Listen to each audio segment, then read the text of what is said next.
What's up, Legacy Makers? Mom mode activated, legacy loading.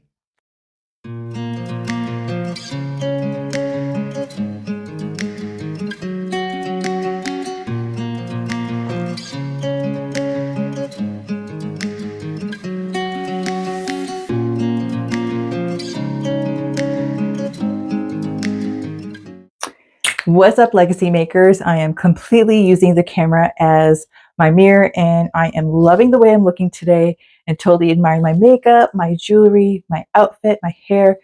Everything is bomb and everything is on point. I do regret not wearing my contact lenses. My glasses don't really go with this look, but a girl can kind of sacrifice being blind for the sake of a good photo and some good video footage.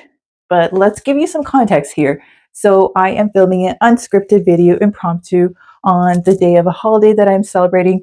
I know it looks like I am dressed up for a South Asian wedding, but I am celebrating Eid, and I will link down in my video where you can learn more about Eid. So it is a religious holiday commemorated by Muslims all around the world, but I'm going to leave the religious aspect out of this video.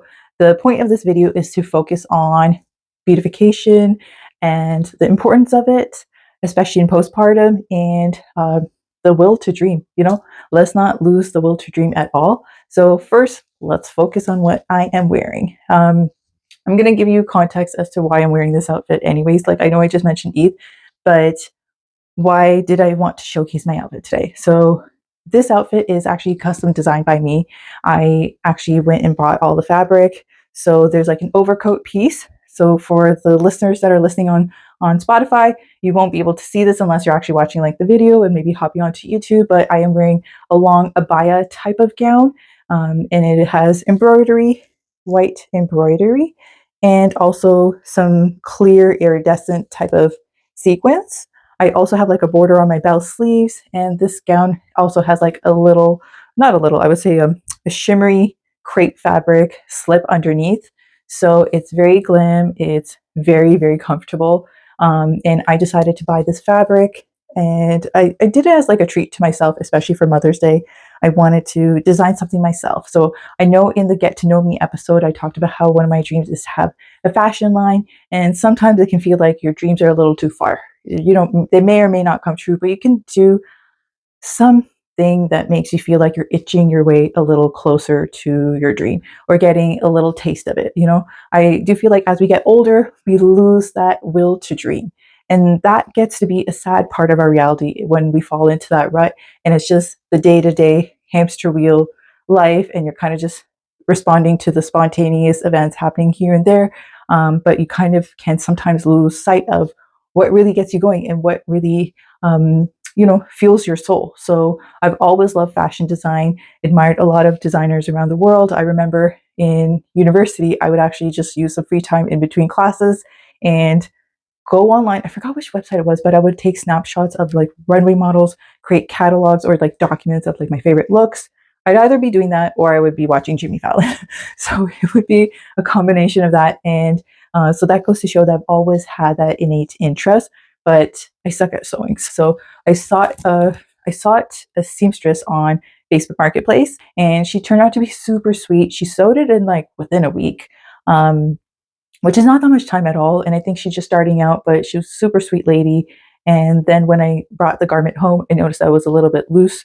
It is supposed to be loose. So this is a very like free flowing gown. I know you can't see the entire outfit right now, but I will have a clip of myself kind of demonstrating at least down to my knees of how far I can film in this small room.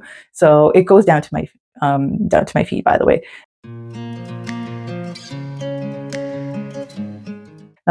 So anyways, I gave the garment to the seamstress. She did a wonderful job. And when I brought it home, it was a little too loose. Like it kind of just had like no shape around the waist. So I asked her to take it in a little bit and adjust the neckline here. She did a wonderful job on that as well. I think the day that I dropped off the garment again, she was able to make the adjustments and was super prompt in altering it. So I had a wonderful experience. I decided not to be like worried at all of how it's going to turn around. I know my mom gave me a backup outfit in case this did not turn out to be good, but I just put my faith that it would look gorgeous. It's not like a very breathable fabric. I think it's called crepe. So the gown below, as you can see right here, and it's kind of shiny and silky looking. So that is crepe. And then this overcoat gown is also a type of crepe as well, as she was mentioning.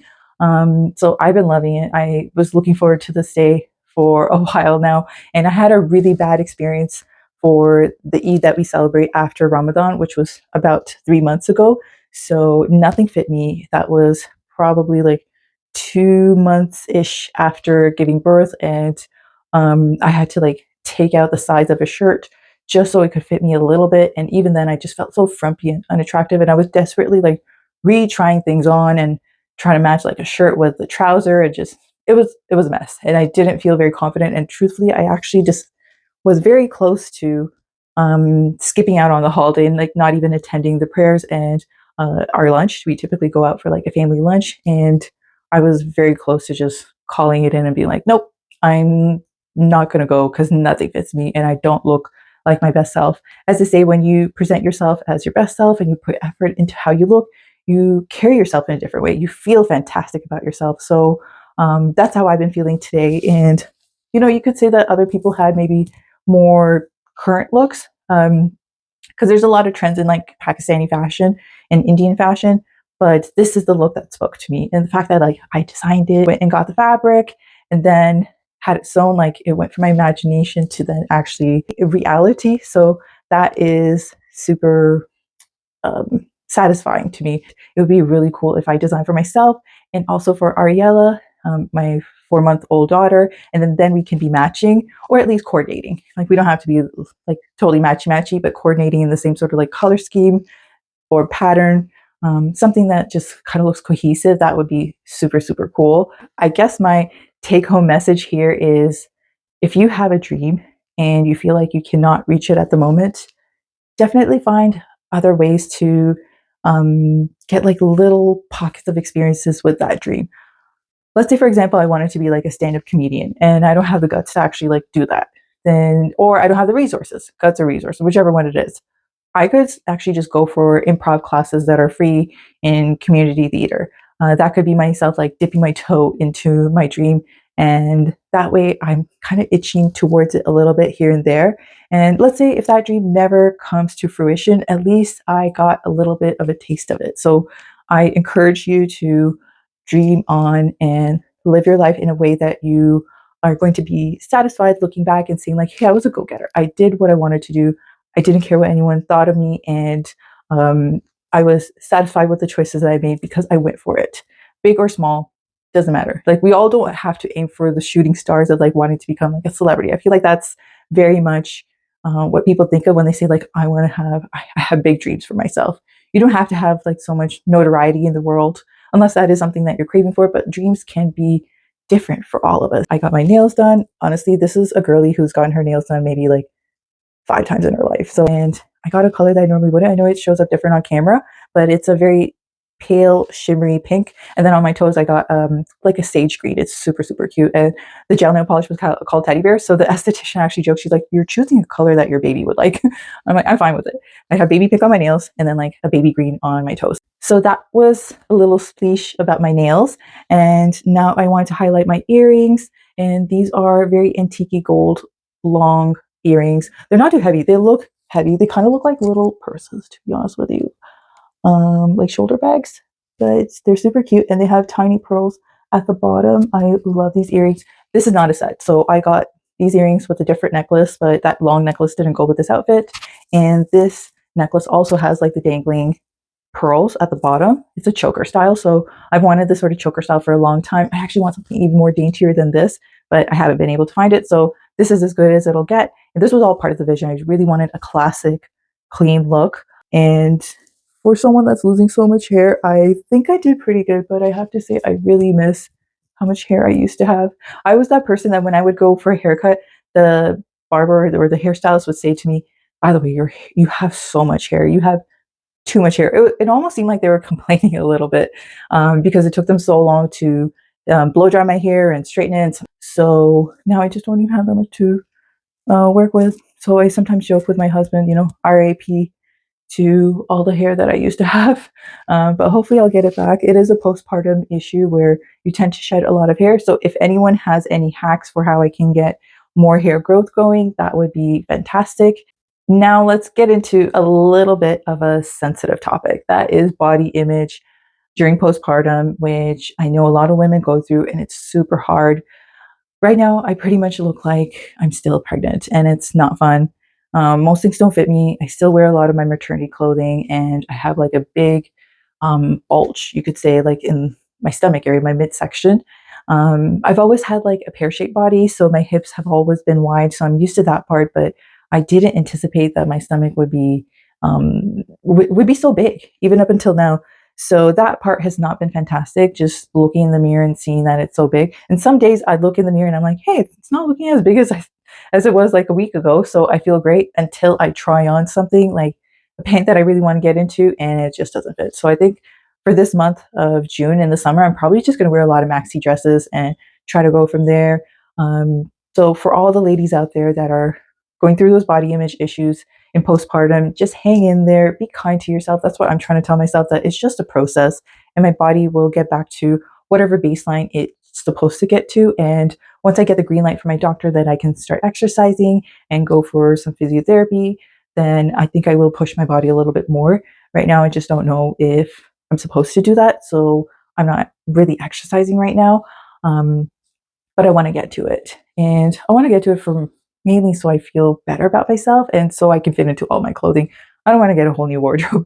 Let's be real, it's really expensive. It carves out like so much time. And as much as I love shopping, I just don't want to do it all over again. I really like my wardrobe and I want to wear some cute pieces again. So yeah, you guys hang in there. Don't compare yourself to other people as well. So I know that's one thing that really happens when you look at someone else who's had a baby a little while ago and they look super thin. Everyone's body is different even before you give birth. So I would say I'm like somewhat heavy. Sometimes I can be very thin. Sometimes I can be kind of like a medium build. That's, I think, my typical body type. And sometimes I lean over to being a little bit more healthier. So everyone has a different body type. As long as you're healthy, focus on that. Let's just focus on making our bodies more healthier. And the comparison thing is just going to ruin it. And for all the women that think they're offering advice, saying like, hey, oh, so and so lost weight by doing X, Y, and Z, just zip it. Zip it, zip it, zip it. Like, just, you don't need to say everything that comes into your mind of like, oh, I'll give this person tips and she'll be so grateful and how she can lose weight. Maybe she's not there yet. Maybe she just does not want to lose weight at the moment. She's not physically capable. So, give people the space to recover and to feel beautiful again. I think that's primary. The key thing here, actually, how beautiful you can feel. In your changing and evolving body. And let's remind ourselves that like our bodies pushed a human out of it. So, there's no cutting through that at all. There's no, like, I just wanted to get to it that is an amazing feat. And don't undermine that. Like, that is a beautiful thing. It requires so much strength. So you use so much strength to do that. And of course, you were pregnant for 9 months. So of course, there's going to be some sort of, I guess you could say, lag or stress marks on your body. Your body's going to respond to the extreme experience it just went through. But appreciate it. Be kind to yourself. Definitely speak to yourself in a kind way. And I almost feel as though I'm actually speaking to myself right now, because these are reminders to myself that I don't have to compare myself to a girl that I met actually maybe a couple months ago. And then I was doing in my head like a little bit of math. I was like, okay, when I met her, she was 6 months into her postpartum. She was looking super thin. And then I met her recently and she looks even thinner. So is there something that I'm not doing? Like, is my diet whack? Do I need to be like working out a lot? Should I be going for 2 walks a day? I don't go for any walks right now. Between like doing the housework and the naps and the feeds, like, it's not a routine, but I want to get into a routine. That's actually a video for future that I hope to promise to you guys. So again, just to wrap it up, please be kind to yourselves. Enjoy beautifying yourself. Like, you don't have to have a holiday like me. Like, I had this holiday coming up that I use it as an excuse to dress up and to kind of tap into my dream of like being a fashion designer.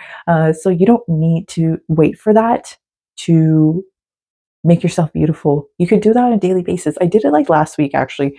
It was just a regular day at home with me and Ariella, and I decided to just dress up a little bit nicer and do my makeup and my hair quickly. And I looked really nice and it felt really good. So do yourself a favor and sometimes just get out of that rut. Meanwhile, like, accept that you can't be that picture perfect looking mom every day. Because the next day, I'm pretty sure I was like back in my PJs with my hair up in a ponytail and just looking like a mess. Just give yourself grace and remind yourself that your body went through a lot. It produced a beautiful human being and it will recover and come to an even more beautiful shape. It may not go back to how it was before, but it will be beautiful in a whole new way. So let's embrace that. And I'll leave it off right here. Remember, don't forget to dream. That is a big one, especially when we become adults. So there's like two messages that I have here. Don't forget to dream and no body shaming during postpartum. Just cut it off. Okay, see you guys later. Peace.